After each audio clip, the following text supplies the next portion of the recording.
ತುಲಾರಾಶಿ. ಪೂರ್ವಾರ್ಜಿತ ಪಿತ್ರಾರ್ಜಿತವಾದ ಸಂಪತ್ತು ಪ್ರಾಪ್ತಿ ಯೋಗಾದಿಗಳುಂಟಾಗುತ್ತೆ. ಕೋರ್ಟು ಕಚೇರಿ ವ್ಯಾಜ್ಯಗಳೆದುರಾಗುವ ಲಕ್ಷಣಗಳಿದ್ದರೂ ಮುಂದೆ ಶುಭ ಫಲವನ್ನು ಕಾಣುವ ಲಕ್ಷಣಗಳಿದೆ. ಬಂಧುಗಳು ಸ್ನೇಹಿತರ ಸಹಾಯ ದೊರಕುವಂತಹ ಸಾಧ್ಯತೆಗಳಿದೆ. ವ್ಯಾಪಾರಸ್ಥರಿಗೆ ಅಭಿಷ್ಟ ಫಲವನ್ನು ಪಡೆದುಕೊಳ್ಳುವ ಯೋಗಗಳು ಚೆನ್ನಾಗಿದೆ. ಭೂಮಿ ಖರೀದಿ ಮಾಡುವಂತಹ ಸಾಧ್ಯತೆ ಇದೆ.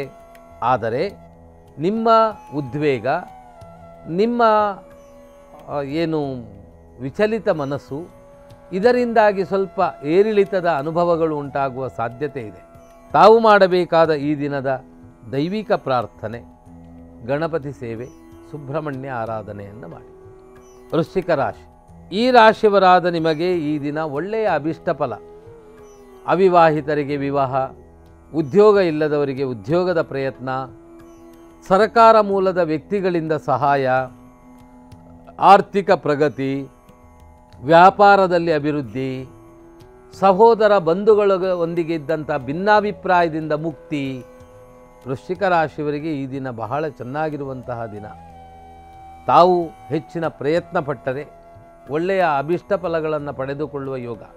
ಮನೆ ಬದಲಾಯಿಸುವ ಯೋಗವು ನಿಮ್ಮ ಪಾಲಿಗಿದೆ. ಉದ್ಯೋಗ ಸ್ಥಳ ಬದಲಾವಣೆ ಮಾಡುವ ಅವಕಾಶಗಳು ಎದುರಾಗುತ್ತೆ. ತಿಳಿದವರಿಂದ ಕೇಳಿ ನಿಮ್ಮ ಕಾರ್ಯವನ್ನು ನಿರ್ಧರಿಸಿಕೊಂಡರೆ ಶುಭ. ತಾವು ಈ ದಿನ ಮಾಡಬೇಕಾದ ದೇವತಾ ಪ್ರಾರ್ಥನೆ, ವಿಶೇಷವಾಗಿ ಸೂರ್ಯನಾರಾಯಣ ದೇವರ ಪ್ರಾರ್ಥನೆ ಮಾಡಿ. ಲಕ್ಷ್ಮೀ ದೇವರ ಆರಾಧನೆಯನ್ನು ಮಾಡಿ. ಧನುರ್ರಾಶಿ. ಧನುರ್ರಾಶಿಯವರಿಗೆ ಕಾರ್ಯಕ್ಷೇತ್ರದ ಒತ್ತಡ, ಅಧಿಕ ಶ್ರಮ, ಅಲ್ಪ ಲಾಭ. ಪ್ರಯತ್ನಕ್ಕೆ ತಕ್ಕಷ್ಟು ಪ್ರತಿಫಲ ಇಲ್ಲದೇ ಇರುವುದರಿಂದ ಸ್ವಲ್ಪ ಮಾನಸಿಕ ಖಿನ್ನತೆಗಳು ಎದುರಾಗುವ ಸಾಧ್ಯತೆಯೂ ಇದೆ. ಮನೆಯಲ್ಲಿ ಗೊಂದಲವಾದ ವಾತಾವರಣ, ಕಾರಣವಿಲ್ಲದೆ ಮನಸ್ತಾಪಾದಿಗಳು ಮನೆಯಲ್ಲಿ ಉಂಟಾಗುವ ಸಾಧ್ಯತೆ ಇದೆ.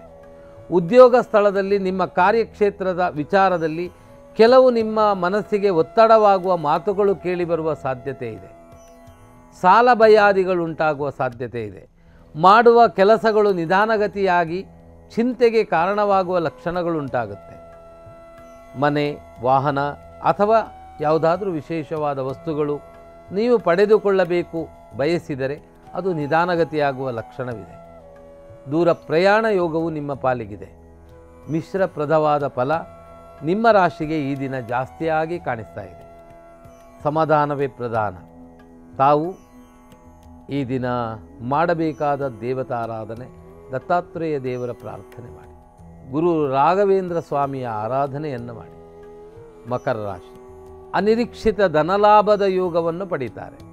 ಉದ್ಯೋಗ ವ್ಯವಹಾರ ಸ್ಥಳವನ್ನು ಅಭಿವೃದ್ಧಿಗೊಳಿಸುವಂತಹ ಅಥವಾ ನವೀನಕೃತವಾದಂತಹ ಸ್ಥಳವನ್ನು ಪಡೆದುಕೊಳ್ಳುವಂತಹ ಪ್ರಯತ್ನಗಳು ನಿಮ್ಮ ಪಾಲಿಗೆ ಉಂಟಾಗುತ್ತೆ. ಆರ್ಥಿಕ ಸ್ಥಿತಿಯ ಅಭಿವೃದ್ಧಿ ಉಂಟಾಗುತ್ತೆ. ಅವಿವಾಹಿತರು ವಿವಾಹಕ್ಕೆ ಸಂಬಂಧಪಟ್ಟ ಚಿಂತನೆಯನ್ನು ಮಾಡುವ ಸಾಧ್ಯತೆ ಇದೆ. ಸಿವಿಲ್ ಇಂಜಿನಿಯರ್ ತಮ್ಮ ಕಾರ್ಯಕ್ಷೇತ್ರದಲ್ಲಿ ಒಳ್ಳೆಯ ಪ್ರಶಂಸೆಯನ್ನು ಪಡೆಯುವ ಯೋಗಗಳುಂಟಾಗುತ್ತೆ. ಜನಪದ ರಾಶಿ ಅಂದರೆ 7ನೇ ಸ್ಥಾನಾಧಿಪತಿ ರಾಶಿಯಲ್ಲಿರುವುದರಿಂದ ಎಲ್ಲರ ಪ್ರೀತಿ ವಾತ್ಸಲ್ಯವು ಅಧಿಕಗೊಳ್ಳುವಂತಹ ಯೋಗ. ಒಳ್ಳೆಯ ಜನ ಅಪೇಕ್ಷಿತವಾದಂತಹ ನಿಮ್ಮ ಸ್ವಭಾವವು ಒಳ್ಳೆಯ ನಾಮಾಂಕಿತ ಹೊಂದುವ ಯೋಗಗಳು ಈಗ ಉಂಟು. ಪ್ರಯತ್ನ ಮಾಡಿ, ಒಳ್ಳೆಯ ಫಲ ನಿಮ್ಮ ಪಾಲಿಗೆ ಉಂಟಾಗುತ್ತೆ.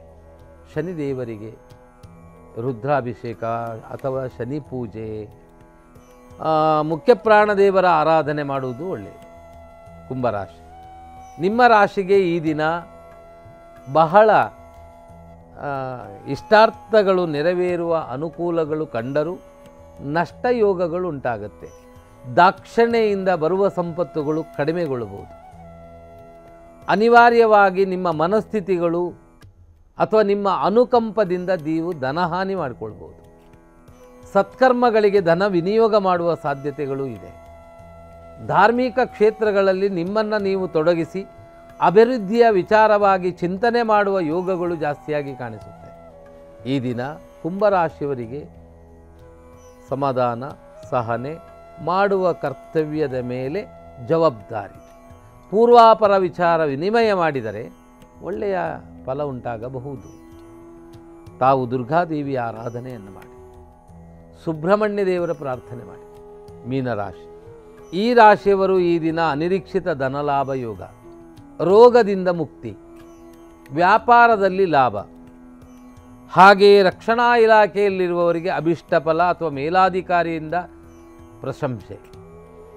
ಮೀನರಾಶಿಯವ ಇವರಿಗೆ ಈ ದಿನ ವ್ಯಾಪಾರಿಗಳಿಗೆ ಆದಾಯದ ಅಭಿವೃದ್ಧಿಯನ್ನು ಕಾಣುವ ಸಾಧ್ಯತೆ, ವಾಣಿಜ್ಯ ವ್ಯವಹಾರದಲ್ಲಿ ಅಭಿಷ್ಟ ಫಲವನ್ನು ಪಡೆಯುವಂತಹ ಲಕ್ಷಣಗಳು, ರೈತರಿಗೆ ಆರ್ಥಿಕ ಸ್ಥಿತಿಯ ಪ್ರಗತಿ ಕಾಣುವಂತಹ ಮತ್ತು ನಿಮ್ಮ ಬೆಳೆಗೆ ಸರಿಯಾದ ಪ್ರತಿಫಲಗಳು ಪ್ರಾಪ್ತವಾಗುವ ದಿನ.